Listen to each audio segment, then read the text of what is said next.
Bismillahirrahmanirrahim. Assalamualaikum warahmatullahi wabarakatuh.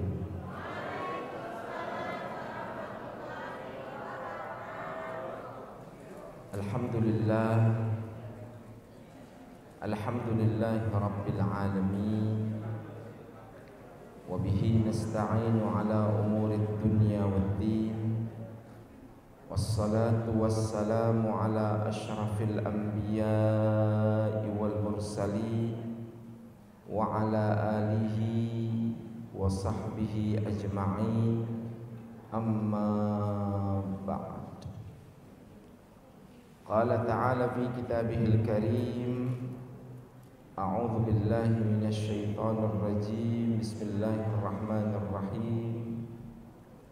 Walladzina jahadu fina lanahdiyannahum subulana wa innallaha lama'al muhsinin. Sadaqallahul azim wa ballagha rasuluhul habibul karim wa nahnu ala dzalika minasy syahidina wasyakirin walhamdulillahi rabbil alamin. Yang terhormat Ketua Yayasan Perwakilan Bekasi, Ibu Hajah Yeti Suyekti. Yang terhormat Kepala Sekolah Bapak Haji Dr. Andes Agus Rianta MPD. Yang terhormat Bapak Pengawas Sekolah Bapak Haji Dr. Andes Nur Alam MA.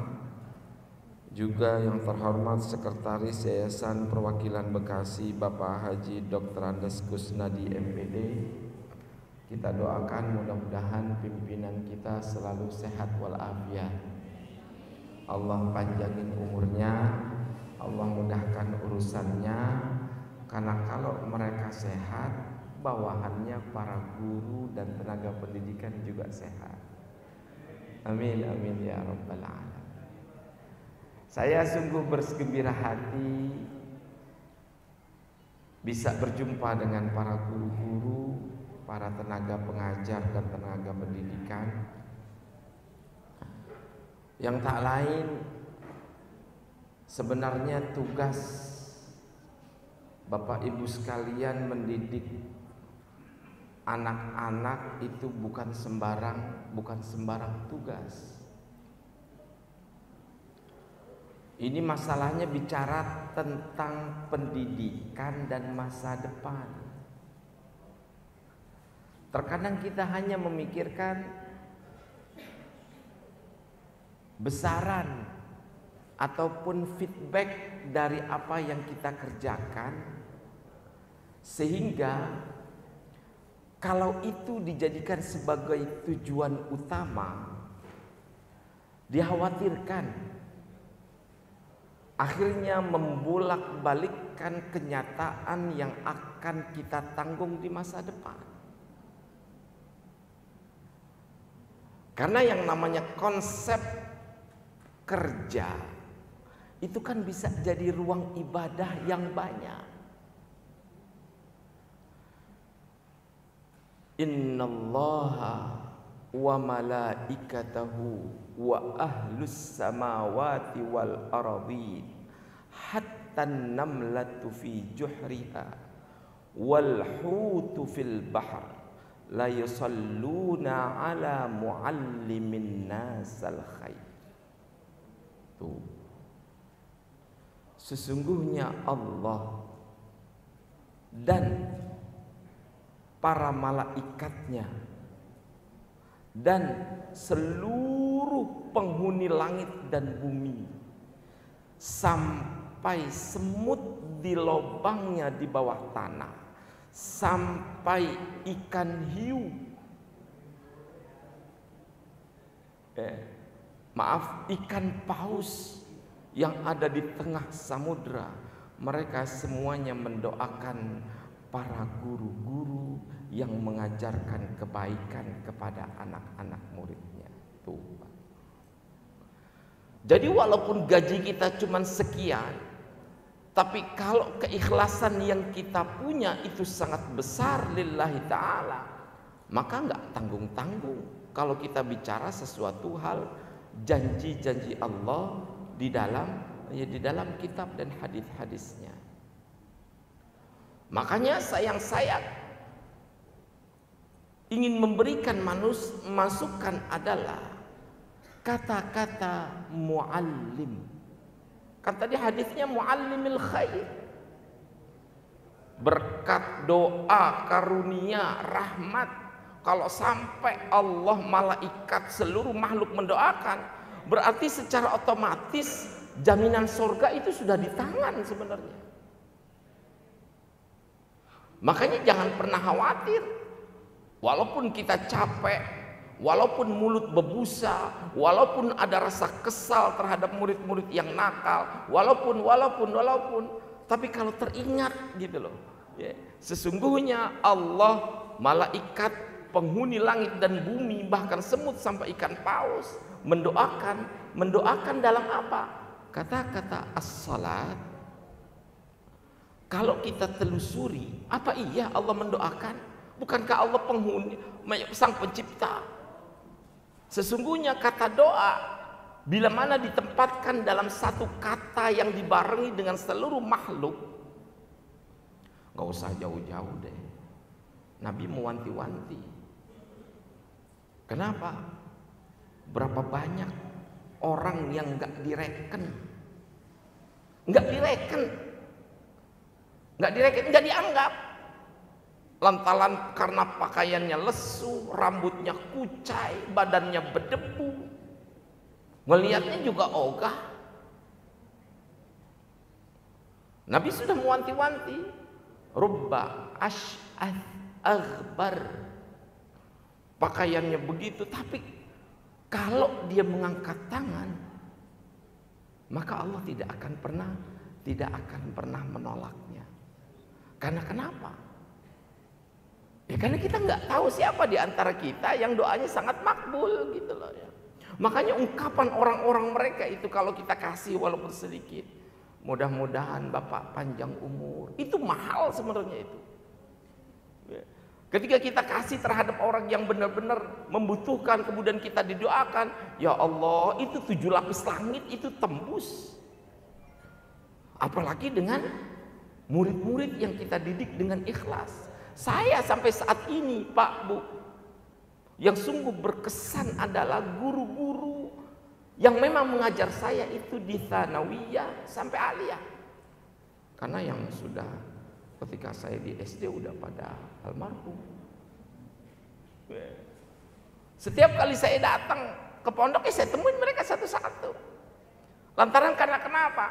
Kesan yang begitu mendalam, 6 tahun dari awalnya kita kagak bisa, dari awalnya kita benar-benar blank gitu, kemudian kita bisa tahu, itu nama kita akan terkenang itu di kalangan para murid.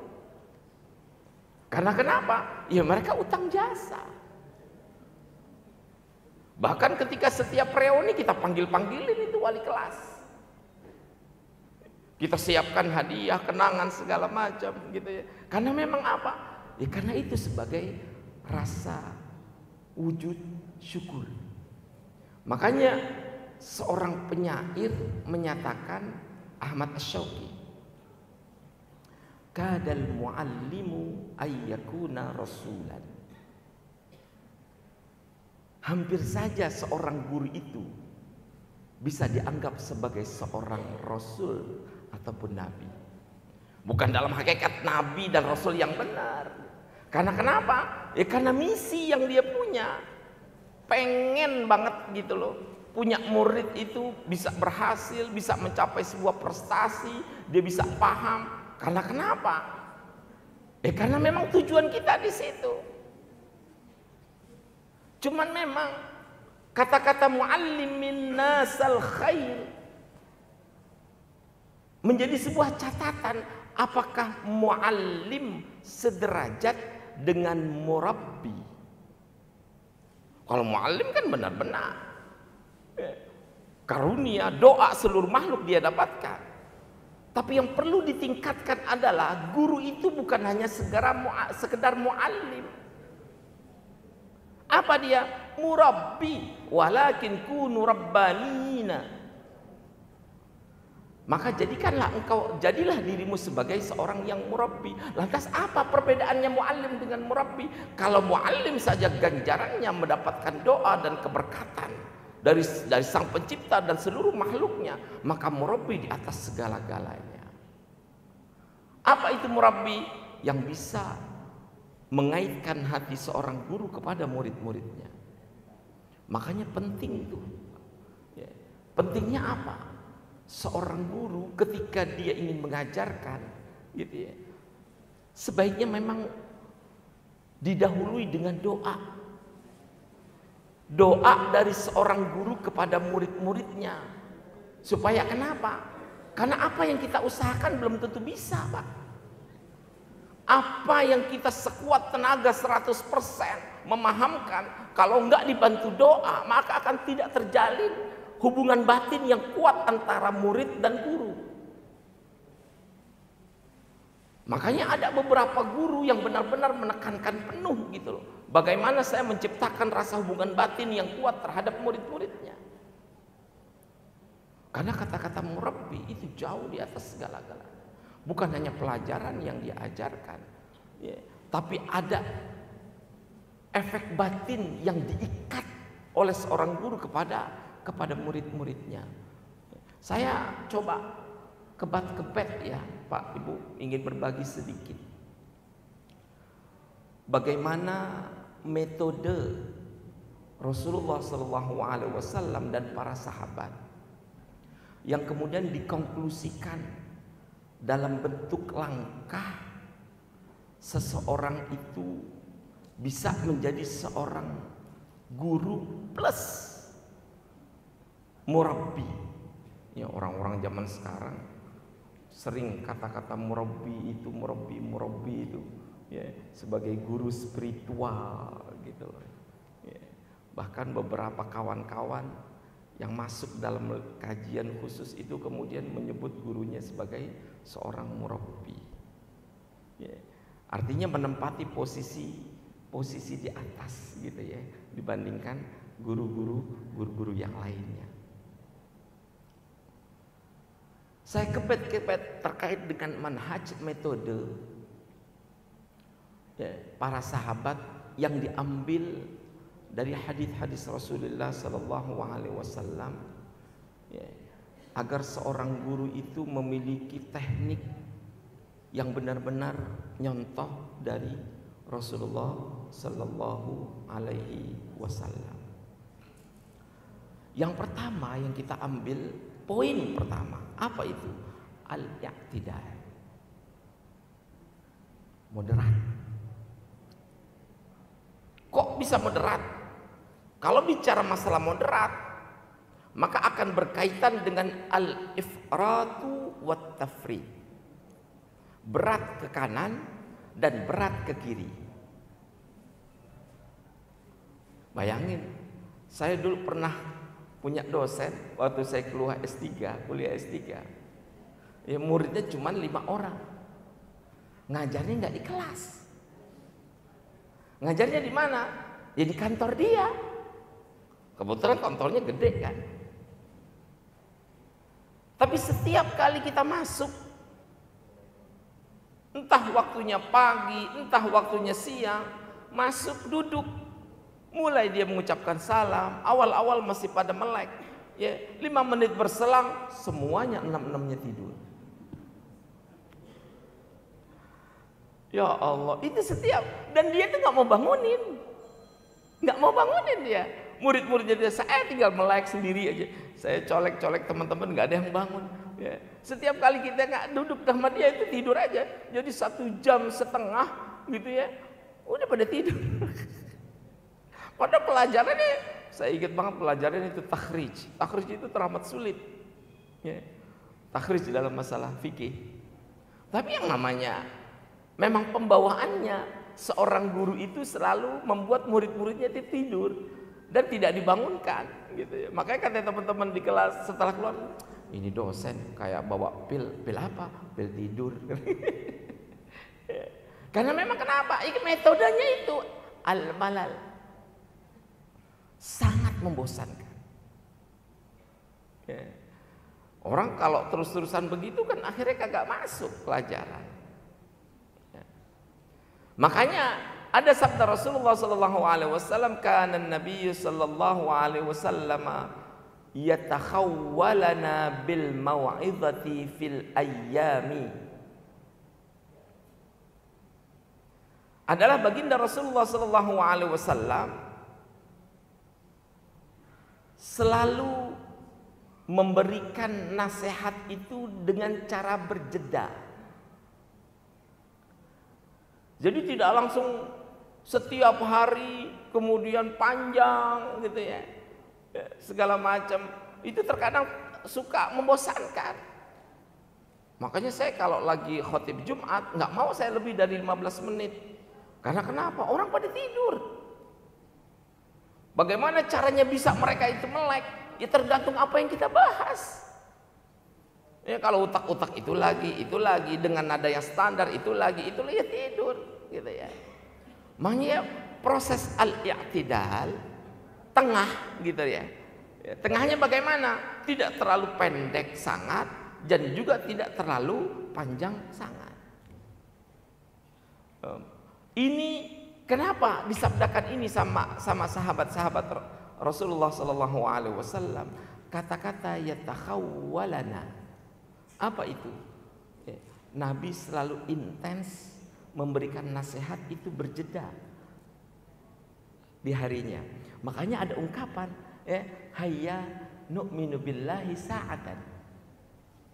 Mari kita beriman kepada Allah sejam. Maksudnya bagaimana? Ya maksudnya ketika kita mendengarkan sesuatu atau ketika kajian sesuatu, ya jangan terlalu panjang juga. Karena kenapa? Sesuatu yang begitu sangat monoton akhirnya akan melahirkan kebosanan. Apalagi yang kita hadapin orang-orang yang baru gede gitu loh. Ya sekelas SMP, SMA dan segala macam gitu. Makanya diperlukan kelihayan. Karena mengajar itu adalah seni. Mengajar itu adalah seni. Bagaimana cara kita untuk bisa membuat para murid-murid kita itu kemudian senang, happy gitu ya. Ini saya mencoba mencoret dari sebuah kitab yang cukup panjang, tapi saya ringkas gitu loh ya. Dan ini menjadi sebuah catatan khusus saya pribadi juga untuk para guru gitu ya. Itu catatan yang pertama. Apa yang pertama? Al-i'tidal. Apa itu i'tidal? Moderat. Jangan kemudian kita mengajarkan kepada murid-murid itu sesuatu yang di luar batas dan kapasitas gitu. Karena pernah ada guru, Pak. Ada guru belajar sama saya di ma'had saya, komplain. Komplainnya karena kenapa? Ya, diwajibkan dari pimpinan untuk mengajarkan sesuatu yang benar-benar tidak dibebaskan gitu loh. Jadi pemikiran satu dan itu dipaksakan. Sementara pemikiran yang dipaksakannya itu berbeda dengan realita yang nyata. Sehingga si guru curhat sama saya, gimana Ustaz? Saya dipaksa begini, padahal realitanya nggak begini itu. Artinya ada sesuatu yang kemudian nanti sang guru pun merasa terikat gitu loh. Karena yang namanya guru akan tergantung kepada realita. Makanya dipentingkan di sini memilih waktu yang cocok. Saya pernah baca, Pak, pengalaman seorang guru. Bagaimana ketika menyikapi anak-anak yang baru besar tentang kehilangan barang, tapi dengan cara yang santun dan tidak menyakiti murid. Jadi dia cerita, di kelas itu ada seorang anak murid punya jam baru, bagus dan mahal. Kemudian yang namanya anak-anak, nih jam baru biasa lah ya. Nah di waktu istirahat jamnya itu ditaruh, dianya keluar beli makanan, entah beli makanan, entah beli toilet. Ini yang cerita bukan gurunya, muridnya langsung gitu ya. Ketika dia sudah besar, karena dia merasa tertarik dengan jam tangan itu, dia ambil, dia curi, Pak. Ya, kan hal ini pernah lah ya di sekolah di anak saya aja pernah kok, gitu. Sampai kehilangan sering itu wali murid pada ngomong ke wali kelasnya segala macam. Akhirnya itu urusan sekolah lah ya. Yang penting kita mengutarakan itu. Ya belakangan udah nggak ada lagi. Memang udah diatasin langsung sama kepala sekolah. Nah kembali ke cerita tadi, si anak begitu balik 1/4 menit 20 menit dari toilet dari apa gitu, kok nggak ada. Ngadulah si anak kepada sang guru, Pak, HP saya jam saya yang baru hilang gini. Sang guru tenang aja. Ya, akhirnya di event terbuka gitu dikumpulin, ditanya dulu, siapa yang tidak sengaja mengambil jam si fulan. Jadi dibahasin dengan tidak sengaja dulu. Ini tidak sengaja, nggak ada yang ngaku, karena nggak mungkin kan itu anak kalau ngaku tidak sengaja. Padahal kan itu cara yang pantas ya gitu. Yang nggak sengaja ngambil jam, gitu ya. Nggak ada yang ngaku juga. Ya udah, akhirnya guru bilang begini. Sekarang kalian berdiri semua. Kita keluar, berdiri berbaris di depan pintu. Ya. Masing-masing kan pada pakai itu untuk pramuka, dikunci ditutup matanya. Ditutup matanya, masuk satu-satu ke sekolah, ke kelas. Ya. Saya juga pakai. Jadi gurunya juga pakai, gitu ya. Gurunya juga pakai. Dipanggil satu-satu fulan, ya, gitu. Diperiksain semuanya, gitu ya. Sampai akhirnya ketemu tuh. Ya. Ketemu yang ngambil jamnya itu, karena jamnya taruh di kantong. Selesai dia diam, balik lagi masuk, gitu ya. Balik lagi masuk, nggak ada yang tahu tuh kalau ternyata jamnya sudah ketemu. Ya. Dan itu Pak, dengan cara seperti itu berbekas itu di anak itu sampai dia gede. Karena kenapa?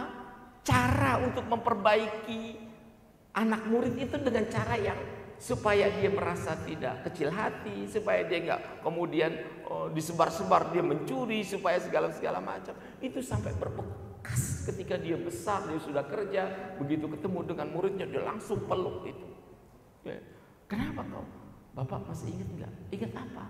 Bapak udah tua gurunya. Ya dulu kan ada pernah kehilangan jam. Jamnya siapa? Cerita baru ketemu tuh. Oh yang itu. Loh, kata guru siapa? Emang kamu ya yang ngambil, gitu ya. Kan saya juga ditutup matanya, gitu ya. Oh kamu ya? Oh jadi kamu ngaku sekarang. Gurunya pun nggak tahu kalau ternyata dia itu pengambilnya. Yang penting dia supaya, karena kenapa? Kalau dia buka dan dia tahu orangnya, nanti dia bisa nggak adil menyikapi anak tersebut. Oh ini orang anak pencuri segala, nggak bisa. Akhirnya biar sama-sama gitu ya. Dia nggak tahu, supaya nggak tahu. Yang penting barangnya ada. Saya pikir ini menjadi cara yang, ya ini cara yang bagus gitu supaya tidak si anak yang kebetulan saat itu mungkin berbuat sesuatu merasa tidak tertunjuk gitu loh, ente kayak gitu. Ya, itu berbekas sampai ketika dia dewasa. Sampai saat ini saya ya masih bersering WA-an sama guru-guru saya. Wali kelas 1 sanawiyah sampai wali kelas 3 aliyah. Semuanya ya, kita berteman, kita saling sapa, kita saling apa. Karena kenapa? Ya itulah ketika seorang anak terkesan dengan gurunya, bagaimana dia mendidiknya, bagaimana dia memberikan bimbingan. Kalau benar-benar dengan hati, maka akan keluar juga dari hati, gitu Pak ya. Makanya cara yang pertama adalah al-i'tidal. Jadi tidak terlalu diporsir. Ya, itu anak pelan, tapi pasti. Gitu ya. Yang kedua yang saya catat di sini adalah ya, metode para sahabat dalam masalah belajar atau proses pembelajaran adalah darbul amthal. Apa itu darbul amthal? Banyak memiliki perumpamaan. Karena biasanya kalau teori capek, mengakan teori ini, gitu ya. Itu sangat-sangat capek dan melelahkan. Contoh, ketika Rasulullah datang ke pasar bersama para sahabat-sahabatnya. Pasar mana? Pasar ternak kambing. Kemudian lewat, dilihat sama Rasulullah, ada seorang peternak itu nyeret-nyeret kambing yang sudah jadi bangke. Diseret. Kemudian kata Nabi, berhenti. Ya Rasulullah, ada apa? Itu kambing udah jadi bangke. Kemudian diambil kupingnya, karena kambing Jawa kan kuping panjang itu, diangkat. Apa kata Rasulullah? Siapa yang mau beli 1 dirham? Pada diem aja. Karena kenapa? Ngapain? Anak kambing bangke, bau, segala macam. Siapa yang mau beli 1 dirham? Enggak ada ya Rasulullah. Ya udah, siapa yang mau secara gratis? Enggak ada ya Rasulullah. Kalau gratisnya aja kagak mau, apalagi bayarnya, orang udah bangke kok. Tapi kemudian ada perumpamaan yang diberikan oleh Rasulullah. Tahukah kalian, berasa benci kalian terhadap kambing yang sudah mati ini, dan kalian tidak mau memakannya, bahkan kalian tidak mau membeli, bahkan kalian nggak mau untuk dikasih secara gratis. Itu adalah gambaran dunia dan materi yang kalian kejar-kejar tanpa ada niatan lillahi ta'ala. Itu kan ungkapan seperti itu ya, menelisik ke dalam gitu. Masa iya sih, orang dapat duit banyak kan enak gitu ya. Orang dapat gawean menghasilkan dengan nilai fantastis kan enak. Masa iya kok disampaikan nama bangke. Tapi kemudian kan akhirnya perumpamaan yang diberikan oleh Rasulullah itu kan bisa masuk Pak ke dalam. Ya, masuk ke dalam. Bagaimana Fudail bin Iyad, orang kaya yang kekayaannya Ibrahim bin Adham, anak raja. Ini kan orang-orang punya kekayaan yang tidak ternilai. Tapi kemudian hatinya diketuk oleh Allah. Kenapa? Allah kalau dia ngetuk hati seseorang, maka akan timbul dari ketukan hati Rasulullah itu, dari Allah itu, rasa yang kemudian mereka akhirnya bertaubat. Ibrahim bin Adham sehari-harinya itu matiin hewan di hutan. Fudail bin Iyad sehari-harinya itu membegal para pedagang yang berangkat dari kota Irak menuju kota Syam. Tapi kalau Allah udah ketuk hatinya, walaupun dengan cuma 1 ayat, ya, kalau Fudail kan diketuk lewat apa? Lewat sebuah ayat aja. Alam ya'ninil ladzina amanu an takhsha'a qulubuhum li dzikrillah. Udah saatnya engkau kembali kepada Allah, ingat kepada Allah. Akhirnya jatuh tersungkur, dia taubat, kemudian dia jadi seorang yang zahid, zuhud, jadi sufi, begitu sangat besar. Apa yang dicari pertama kali ketika dia taubat? Bagaimana caranya aku mendapatkan uang yang halal? Saya, Pak, kalau melihat ini aja ya, Chef, saya tanya sama teman-teman saya yang ngabdi di pesantren gitu. Gimana? Ya udah. Emang dapat berapa? Ya pokoknya asal bisa buat makan deh, gitu kan. Kalau mengenaskan Pak, kalau di pesantren itu, ya bayaran gurunya. Gitu. Terus apa timbangan mereka? Ya yang penting berkah aja udah. Mau berapa kek? Ya, rumah juga cuma boleh ditempatin, nggak boleh dimiliki. Artinya apa? Mereka sadar betul gitu loh. Sesungguhnya apa yang dia dapat itu dengan keyakinan betul sebenarnya sama yang diinginkan oleh Fudail bin Iyad. Apa? Pak, ketika dia mulai sadar, dia datang ke Irak, gitu ya. Dia cari kerjaan bagaimana supaya asupan yang masuk ke dalam mulut itu halal. Maka kemudian nggak nemuin itu dia setelah duduk di Irak. Aduh, saya kok ragu ya, gitu ya. Ya karena mereka saat itu kan Irak kota metropolitan, ya, orang di mana-mana, kagak sadar kalau dia itu tiap hari mengerjakan maksiat dari kerjaannya. Akhirnya dia pindah ke Syam. Kenapa? Di Syam aku lihat di sono kerjaan rada halal gitu loh, maksudnya benar-benar yakin kehalalannya. Nah, dimulai dari situ, ya, memperbaiki perilaku dimulai dari asupan. Makanya ketika dia mencoba sadar, lam yatazayyan al-mar'u bi syai'in afdal min as-sidqi wal halal. Tidaklah seseorang itu memiliki perhiasan inner beauty di dalam kecuali cuma dua modalnya, jujur dan makan rezeki yang halal. Kalimat itu diajarkan kepada anaknya. Sang anak akhirnya satu jalan gitu loh sama bapaknya. Dia bilang, ya abati innal halala aziz. Wahai bapakku, rizki yang halal itu besar dan sangat agung. Akhirnya dijawab sama bapaknya, ya bunayya innal halala qalilun indaka. Sesungguhnya rizki yang halal itu menurut mata yang kau lihat, iya dia sedikit. Karena gajinya cuma sekian. Wa huwa indallahi katsirun wa kabir. Tapi ingat, rezeki yang halal itu di hadapan Allah itu besar dan sangat agung. Ya. Ini maksud saya, ya. Yang darbul mithal, balik lagi, jangan lupa ketika kita memberikan sesuatu kepada murid untuk bisa masuk ke dalam relung hati yang paling dalam, ya kasihkanlah, berikan perumpamaan apapun itu bentuknya. Ya. Di Quran kan banyak. Ya. Daraballahu mathalan. Ya. Allah memberikan perumpamaan, semuanya perumpamaan. Karena kalau perumpamaan itu kan, oh kita mikirnya jadi dalam, jadi ingat. Ya. Kemudian yang ketiga, tarhus su'al. Apa itu? Harus berkomunikasi dengan cara terus bertanya dan terus bertanya. Murid juga ada. Saya punya murid. Ya Pak, bukan saya punya murid. Ya dulu waktu saya masih di pesantren itu karena kita 6 tahun ya. Ya. Ada teman saya itu maunya duduk di belakang. Gitu ya.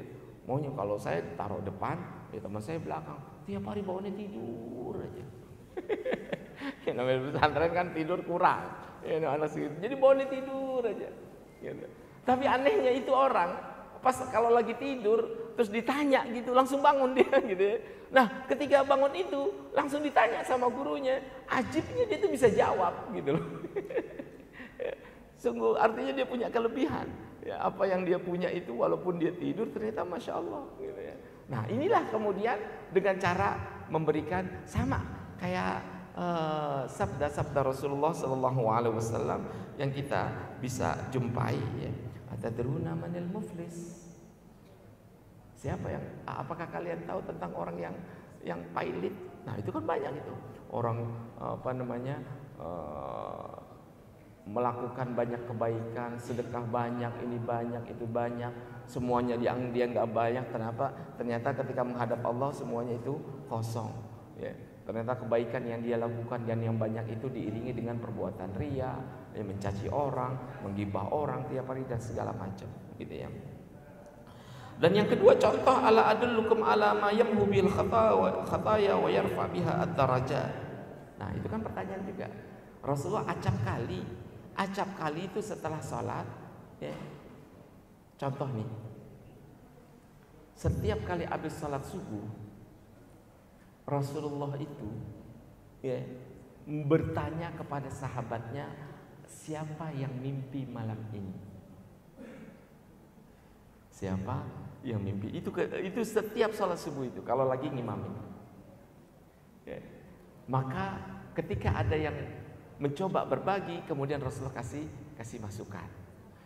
Ada orang mimpinya bagus, selalu dapat pujian dari Rasulullah dan dimaknai makna mimpinya itu, tapi kemudian orang yang bercerita, salah satu sahabat ini, ya Allah, dia mimpinya bagus-bagus banget. Saya belum pernah tuh mimpi yang bagus-bagus gitu ya. Nah, akhirnya Allah punya mau, di malam saat itu dia mimpi. Tapi mimpinya serem. Mimpinya itu kiamat. Kemudian dia lari, kemudian hewan-hewan mengejarnya, kemudian dia hampir saja masuk ke dalam api neraka gitu ya. Ceritanya pokoknya serem. Kemudian ditanya oleh Rasulullah, "Kamu tidurnya emang di mana?" gitu ya. "Ya Allah, Rasulullah, saya tidur di mari, di Masjid Nabawi." Akhirnya Rasulullah bilang apa? "Oh, sayang 1000 sayang, karena malamnya engkau enggak sholat malam, padahal engkau tidurnya di masjid tuh." Begitu. Jadi tidak kemudian, "Oh, ente mimpinya begini, enggak. Tapi yang Rasulullah katakan adalah, sayang 1000 sayang, andaikan engkau bangun tengah malam, engkau enggak akan mimpi seburuk itu. Yang ditanya tentang mimpi buruk, yang dijawab adalah barengi sesuatu yang buruk itu dengan amal saleh itu, gitu Pak. Jadi sering sepintar-pintarnya guru itu ngasih pertanyaan buat apa aja yang berkaitan, gitu ya. Jangan kemudian kalau ditanya ya murid nanya, kita nggak ngejawab, itu masalah di luar. Jangan. Kalau bisa dikasih jawaban walaupun cuma sekedar secukupnya. Karena seorang murid kalau bertanya nggak dijawab, itu jadi catatan khusus itu. Ini guru kok dijawab nggak bisa jawab, gitu. Walaupun sebenarnya di luar pelajaran ya. Maka seyogianya dengan kebijakan ya kasihlah masukan, gitu, supaya dia merasa puas. Kemudian selanjutnya, metode yang selanjutnya di sini setelah memberikan pertanyaan adalah memberikan sesuatu yang menarik perhatian. Memberikan sesuatu yang menarik perhatian. Apa contohnya? Ya kisah. Sebenarnya Pak Bu, banyak hal saya sendiri sampai saat ini, setiap kali saya ingin memberikan sesuatu, ya entah ceramah, entah kajian, entah apa, sehari sebelumnya itu atau minimal 1 malam itu saya kebet. Kebet apa? Pokoknya saya cari sesuatu yang baru buat saya. Itu jumlah hadis, Bapak kalau pengen tahu, Ibu pengen tahu, jumlahnya jutaan. Kisah-kisah sahabat, kisah-kisah Rasulullah, kisah-kisah para tabi'in yang ditulis dalam kitab tarikh itu banyak. Zaman dulu, zaman saya mungkin kita harus kebet. Tapi zaman sekarang, Masya Allah, tinggal ngetik, tek, saat itu ketemu. Apapun, maksudnya bagaimana? Bukan hanya murid yang belajar, kitanya pun ikut belajar gitu loh. Bayangkan kalau setiap pertemuan kita ketemu satu hadis, di dalamnya tentang kisah. Mau hadisnya dia hasan, mau hadisnya dia dhaif, mau hadisnya dia sahih. Bahkan kisah-kisah yang benar-benar terjadi pada zaman sahabat dan tabi'in, itu sebenarnya kan kisah yang berulang. Itu kemudian saya copy paste, saya taruh dalam catatan saya. Jadi dirunutkin itu, masalah apa, masalah kisahnya panjang. Karena kenapa Pak Bu? Ya, sekalian, karena yang namanya guru juga bisa belajar. Bayangin kalau satu pertemuan satu hari, berapa kali ribu pertemuan kita sudah punya catatan hadis-hadis tentang kisah sesuatu yang kita ajarkan kepada murid kita. Ini manfaatnya besar. Karena kalau kapan lagi kita mau belajar, maksud saya, terkadang kan guru udah cukup yang ada di mata kuliah, mata pelajaran aja lah, gitu ya. Padahal kalau kita kaitkan, ya, kan watilkal ayyamu nudawiluha bainan nas. Dan kejadian-kejadian yang ada di kalangan manusia itu kan berulang, terus berulang. Jadi kita ngaji sendiri, buka sirah nabawiyah sendiri, buka ini sendiri. Apalagi zaman sekarang, ya Allah, ya, banyak. Tinggal kita maunya atau kagak aja. Itu kan muthir lil ihtimam. Yang benar-benar itu kan kalau yang biasa dengar udah biasa, yang dengar udah biasa. Tapi kita cari yang nggak biasa, itu jumlahnya tidak ternilai. Ya, sekalian kita bisa menghatamkan kitab, gitu loh. Dan itu Apa yang kita catat akan terulang lagi dan terulang lagi. Muthirun lil ihtimam. Benar-benar menarik perhatian murid gitu ya.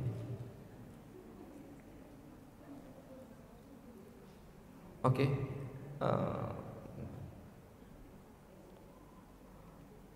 Selanjutnya istikhdam al-wasail at-tawdihiyah. Peragaan. Jadi contoh yang paling sering kita dengar, al-mu'minu yashuddu al-mu'minu kal bunyan yashuddu ba'duhum ba'dha. Mukmin itu sebagai layaknya bangunan yang menguatkan satu sama lain. Kemudian Rasul praktekin pakai tangan. Tuh, begini. Coba. Ini satu ini kan nempel. Coba lihat nih, mukmin itu bagaikan satu sama lain menguatkan gitu ya. Orang kan melihat ucapan kalau dibarengi dengan tangan, oh begitu. Dalam kisah lain Rasulullah minta, ada yang punya sutra?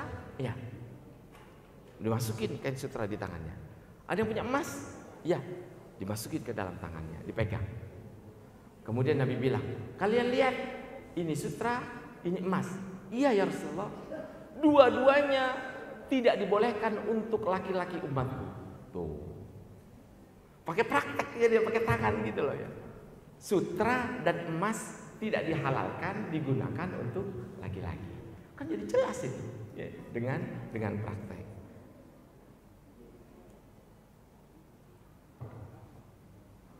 Telepon abang.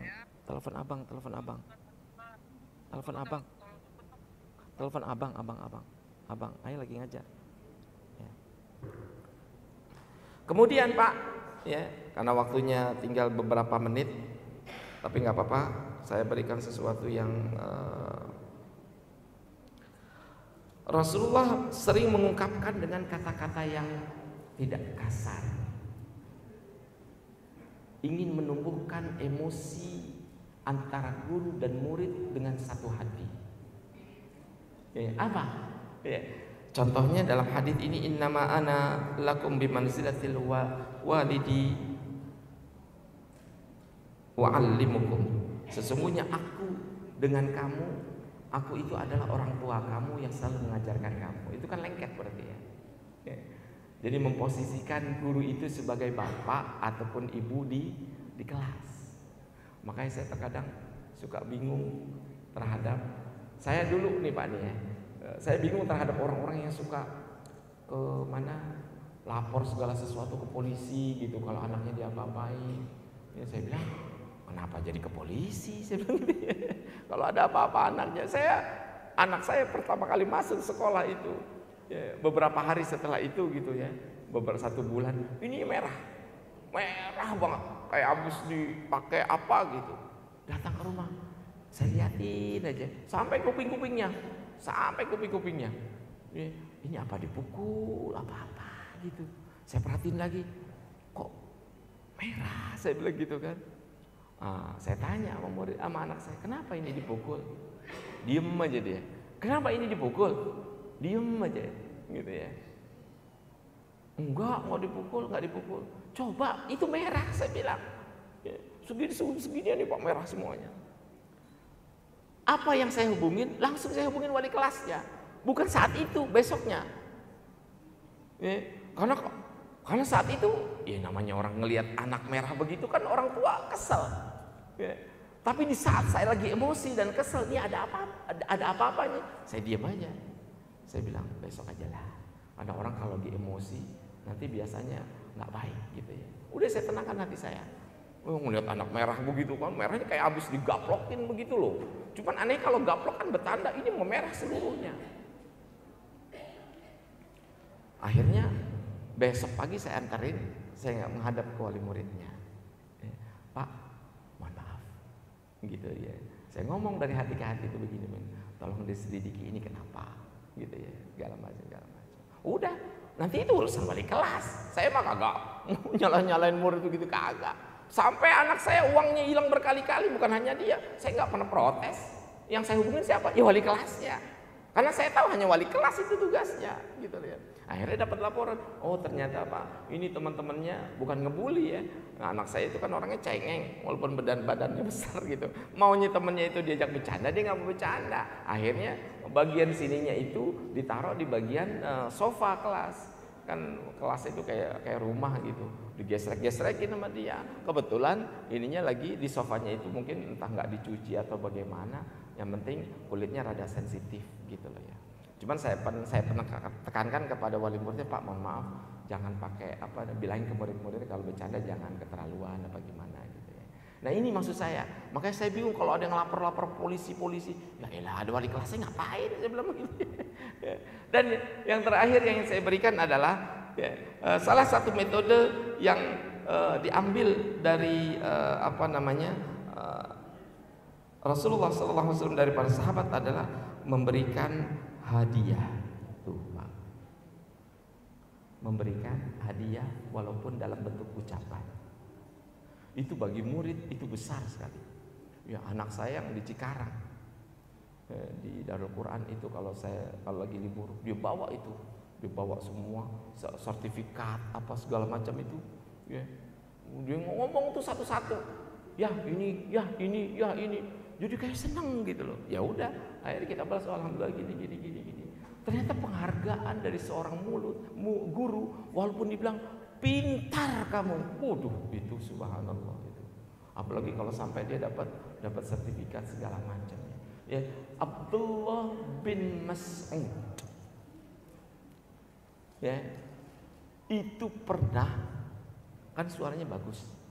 Nabi bilang begini, pujian kepada Abdullah bin Mas'ud. Ketika Nabi lewat, terdengar suara Abdullah bin Mas'ud lagi baca Quran. Suaranya enak, gitu ya. Rasulullah berhenti. Dilihat, ternyata Abdullah bin Mas'ud lagi baca Quran. Karena senang, Nabi bilang, Abdullah, ya, kamu itu telah diberikan hadiah oleh Allah. Suaramu itu kayak mizmar min mazamiri Daud. Ya, suara kamu itu sama seperti suaranya Nabiullah Daud alaihissalam. Itu kan masya Allah ya Pak. Kalau udah dikasih hadiah sama guru baik ucapan atau apa, cuman sekali lagi ya, bagaimana caranya kalau ada muridnya itu yang melakukan sesuatu itu tidak baik. Saya kasih contoh singkat ya, lagi sholat Nabi jadi imam, belakangnya itu kan sahabat-sahabatnya. Ada salah seorang sahabat bersin dalam sholatnya ya, suaranya gede. Begitu bersin suara gede, temannya di sebelah yang lagi sholat, yarhamukallah, lagi sholat bilang yarhamukallah. Ya.